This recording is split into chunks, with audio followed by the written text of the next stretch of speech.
It'd be really nice to keep this clear, and I just think it's the right thing to do so that kids can get to school safely and people can feel safe. How come I can't talk? No, I can. I just don't want to. Yeah, I think we really need to clear at least the bus stop clear, guys. Like, it's not really fair on the wee kids to have to walk past 2 blocks of people that they've been told are dangerous. Even if, morning, how are you?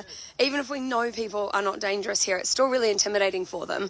And there's a lot of, different types of characters around and things like that. So as a mother, well, not that I am a mother, but if I was a mum, I would feel worried about my kid hopping off and having to walk blocks past everyone. So it's just the right thing to do. So if you know the owner of any of these cars, I know this camper van lady jumped out and she was like, yep, I'm moving mine. Someone's already moved theirs. This person, and if you see this, can you just... Hi, I'm just going live so everyone knows to clear the bus stops so that the buses can get in and out. Yeah, because it's like, the other thing is, it's not like people on the buses have crap loads of money and, all this kind of stuff. Typically, it's people that just really need an easy solution to get to work and an affordable solution to get to work. So I don't think it's cool that they can't even go and do their job, or it's way harder for them, because that's not how we can get the public respecting and understanding. Hi, where protesters are at. Police putting in work today. Well, I don't know. I've heard on the AM show that they will be, but then at the same time, I think that's kind of fair chat if I'm seeing the bus stops being taken over. You know what I mean? Like, at least let the buses go in for people, and especially for wee kiddies to go to school. Hey, hun, you might just want to park like on an angle more that way, just so that your bum's not, so that buses can pull through. Hi, how are ya? So I don't know how much of this depot... Hi, good morning, guys. How are you going? Good. I don't know how much of this depot people will clear. I don't know if they've said it on the speakers or what's happening in terms of the leadership stuff. However, what I do know is at least keep the bus stops clear, guys. And even, like, through here, like, have it so that the buses can turn around. So I don't know if you guys have seen this, but if you guys can just clear these ones as well, at least. Because, how's a bus meant to get through here? And that's where they drop everyone off. So I feel like... just have a bit of respect for the Wellington public, because, they're lovely people and they've just had a lot of propaganda thrown at them over the last 2 years. Yeah, I just really feel for them, and I feel for the wee kids, and I feel, if we can win more people over, it's going to be much, much better, and if they can understand where people's hearts are. But if you don't show them a heart, how are they meant to know that you've got one,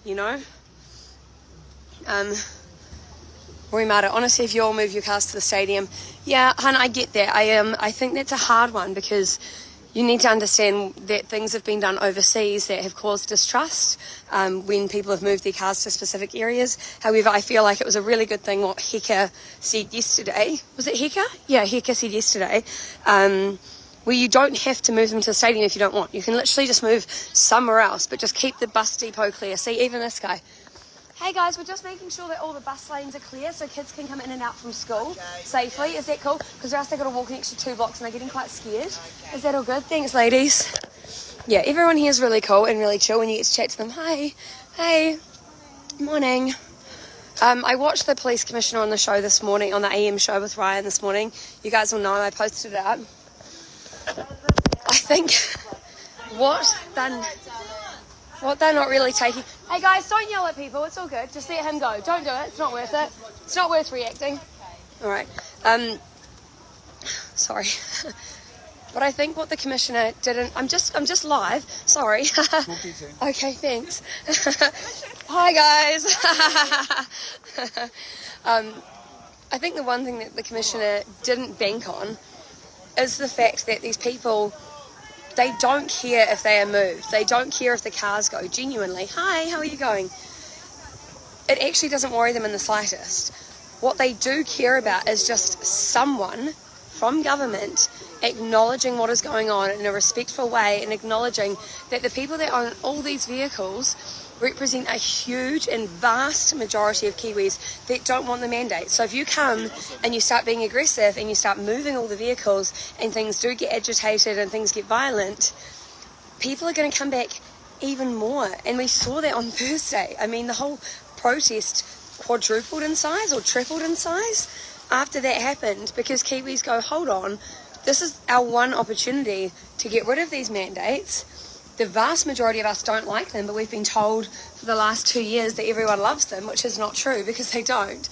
So they've now got this opportunity. It's sitting right in their palm, and they're saying, we're going to take it, and we're going to take it no matter the sacrifice. I mean, people have lost livelihoods, people have lost their jobs, people have distanced from family members, from friends. Our whole society's changed, and for the first time in here, I felt true human connection, like deep human connection, in years, you know, and it's the type of like connection and friendships that people crave, you know. It's super, super connected, and it feels like there's no barriers, you know. Everyone feels like a friend or a mate straight away, and where else do you get that? And so they're willing to do what it takes to actually change these mandates and to be heard.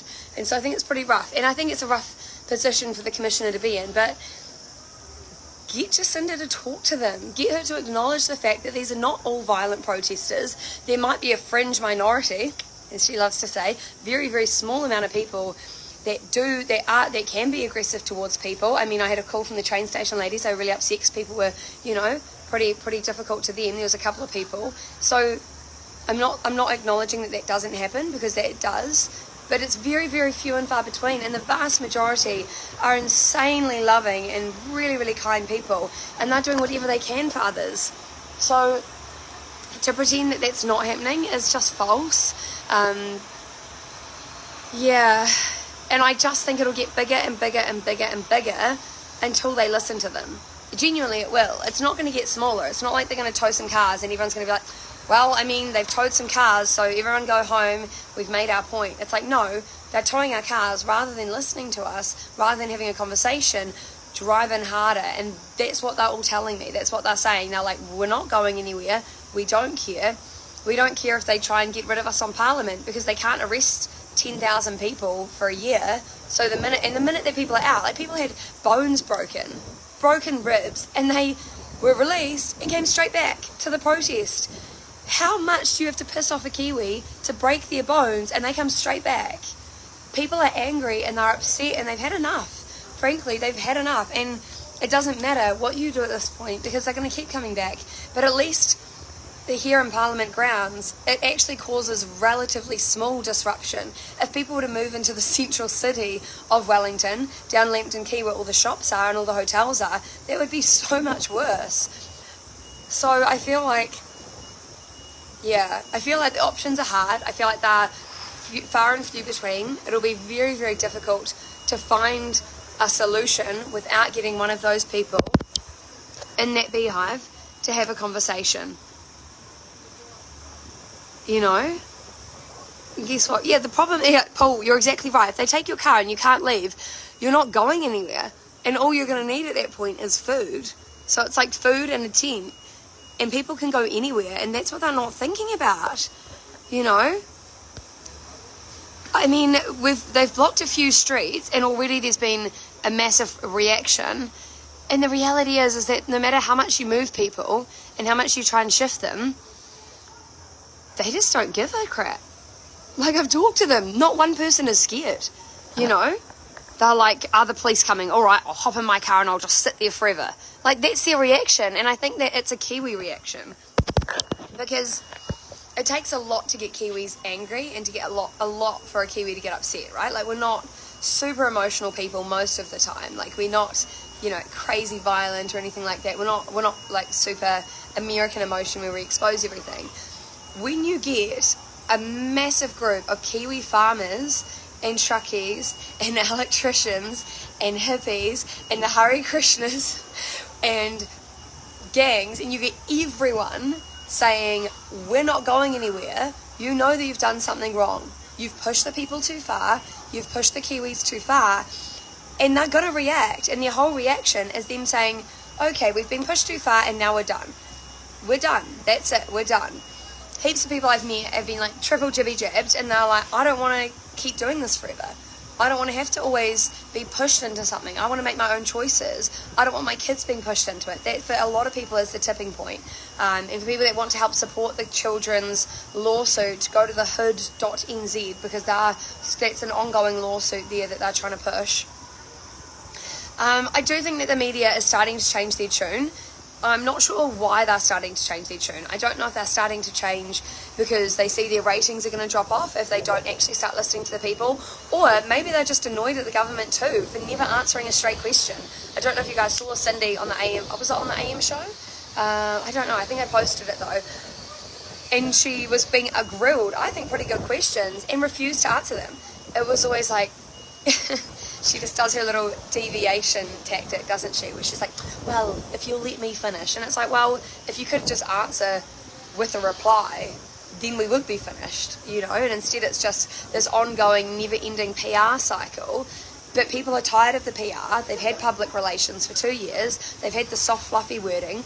And then they've realised, I don't have a business anymore, and my children can't go and play sport, and it is so bad. And they realise, actually, my favourite doctor's had to lose his job, the one that I trusted, and I've seen nurses under a huge amount of pressure, and my mental health has skyrocketed in such a negative way. And they're going, okay, we're done, we're good. So, good luck is all I can say. Really, good luck.